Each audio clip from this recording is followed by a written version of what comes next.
Buckingham Palace's walls have witnessed generations of royal triumphs, scandals, downfalls, and rebirths, yet few events feel as tense, fragmented, or emotionally fraught as what is currently taking place. Prince Andrew, formerly a senior member of the monarchy, is now pushed further into the background. With his titles gone, his power gone, and his future function reduced to nothing, he faces a level of royal isolation unprecedented in contemporary times. According to insiders, Andrew's rage is not solely directed at King Charles or the establishment that has gradually ousted him. No, Andrew is believed to be venting his fury in private chats with someone unexpected. He said, Meghan is involved. Not involved in any wrongdoing, not involved in any scandals. But he feels he was implicated in the chain reaction that altered the monarchy, broke internal relationships, and ultimately left him vulnerable when the axe fell. To Andrew, Meghan's presence, her influence on Harry, her push for independence, and the public outrage that followed, altered the royal scene in ways that undermined him long before Charles decided to remove him. And now, as Charles restructures the throne and Catherine intervenes to ensure the monarchy's future, Andrew feels abandoned, trapped, and ready to reveal where he thinks everything went wrong. This is the story of a fallen prince, a shift in royal power, and the unanticipated ripple effect that Andrew claims contributed to his downfall. Behind palace doors, Andrew's emotional state is said to be volatile, with feelings of hatred, regret, and surprise at how swiftly the monarchy has distanced itself from him. According to individuals close to the matter, Andrew has begun to voice a story he would never have dared to tell publicly. He feels Meghan Markle indirectly helped establish the environment that made it easier for Charles to dismiss him. To clarify, this is not an accusation of misconduct.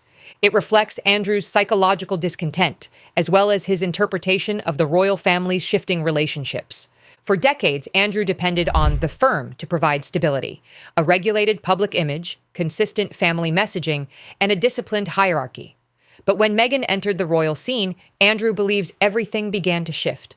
Harry's rising independence, the increase of personal narrative, interviews, docuseries, public disagreements, and Harry and Meghan's eventual departure from royal duty caused an unprecedented split within the monarchy. Andrew felt the effects of that fracture more than anyone else. Andrew lost a vital family ally in Harry, who had previously protected him during internal issues.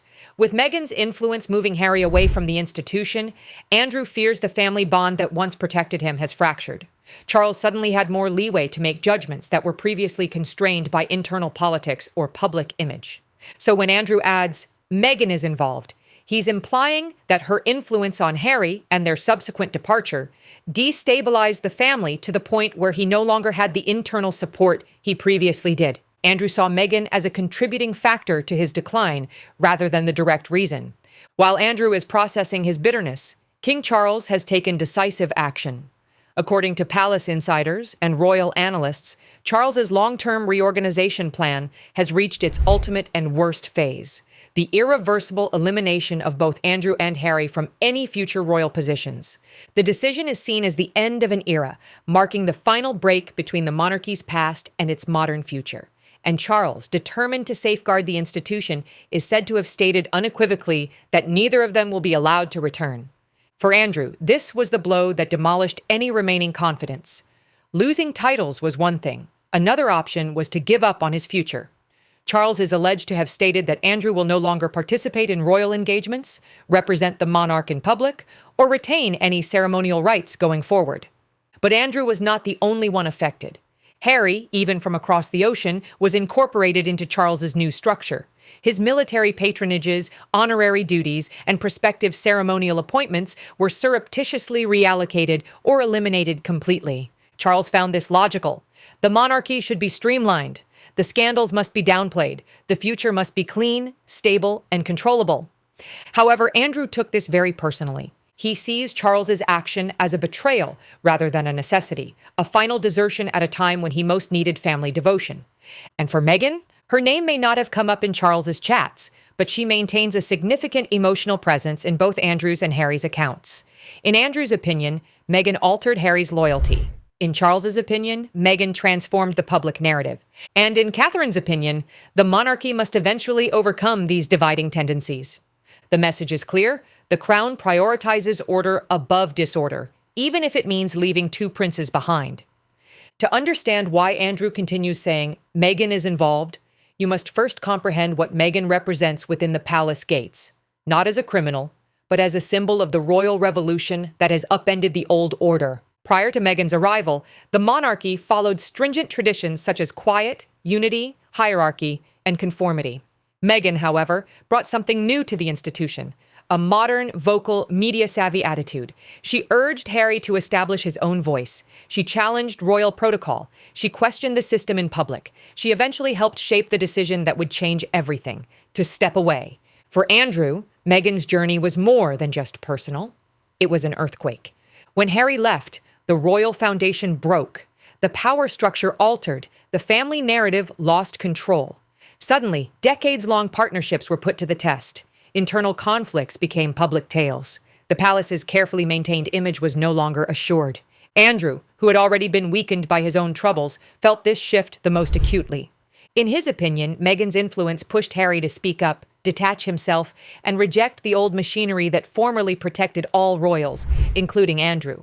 Without Harry's presence and loyalty, Andrew has one fewer internal protector, one fewer backer. There is one less voice pushing against his complete removal. So when Andrew says Meghan is involved, he means this. Her influence had a significant impact on the family, leaving him on his own. Her presence influenced Harry's path, and so the monarchy's. Her influence loosened the bond that formerly bound the royals together.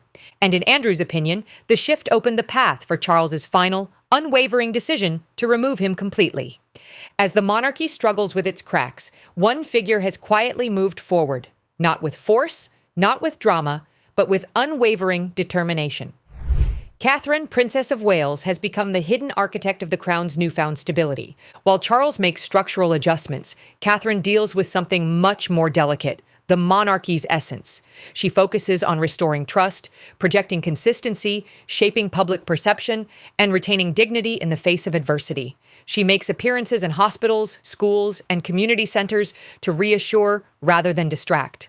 Her calm demeanor is an antidote to pandemonium. Catherine has apparently become a prominent counselor within the palace, not because she seeks power, but because she represents the monarchy's critically needed stability. While William prepares for his future job, Catherine establishes the tone of the institution they will inherit. This new leadership dynamic contrasts sharply with the upheaval surrounding Andrew, as well as the transatlantic tension with Harry and Meghan. While such ties splinter, Catherine forges unity. While controversies emerge, she exemplifies quiet resilience. While others create headlines, she produces consistency. Catherine's growing power serves as a reminder to Andrew that his period has come to end. For Harry and Meghan, it represents a monarchy continuing forward without them. To Charles, Catherine is the anchor he requires to modernize securely. And in the eyes of the people, Catherine is emerging as the royal figure most trusted to maintain the crown's dignity. Her leadership style is understated. Her strategy isn't aggressive. What about her influence? Stronger than ever, defining the monarchy's destiny as it emerges from its most difficult decade. Both Andrew and Harry see their absence from major royal life as meaningful, a sign that the monarchy is strengthening its structure, clarifying its core, and eradicating instability wherever it arises. However, the emotional impact varies significantly amongst them.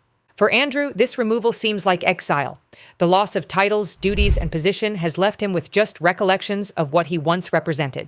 He perceives the move as desertion, claiming that changing family dynamics influence decisions, especially Meghan's role in molding Harry's loyalties and undermining Andrew's internal relationships. For Harry, the removal reinforces the repercussions of his decision to step away. He acquires independence, freedom, and autonomy while losing ceremonial ties and future roles that formerly defined his character. His relationship with his father and sibling remains tense, and the emotional gap develops. Meghan, while not the cause, is still the figure many inside the palace identify with the start of this unraveling, the moment when the old rules started working as they once did. The removals represent a monarchy imposing strict boundaries, leaving only the essentials. Only the stables remain close. Only the future matters. So the crown begins a new chapter, transformed by Charles's authority, supported by Catherine's serenity, and distinguished by the absence of two once central princes. The monarchy is shrinking, constricting, and shutting ranks in ways that no one predicted a decade ago. Andrew looks back and views the family's transition through an emotional perspective. He feels Meghan's influence altered Harry, the narrative, the unity, and ultimately, the climate that contributed to his demise. Harry from across the water symbolizes a departure from convention. Meghan symbolizes a break from quiet. Andrew marks the decisive rupture with the old guard. And Catherine? She represents the future, a monarchy based on stability rather than spectacle. Ultimately, this story is not about guilt or innocence. It's about perception, power, and the shifting tides of a family established on tradition. The family is going forward with new leaders, laws, and a future free of the shadows of the past. The monarchy has spoken, and the effects are louder than ever. Let us know what you think down below in the comments.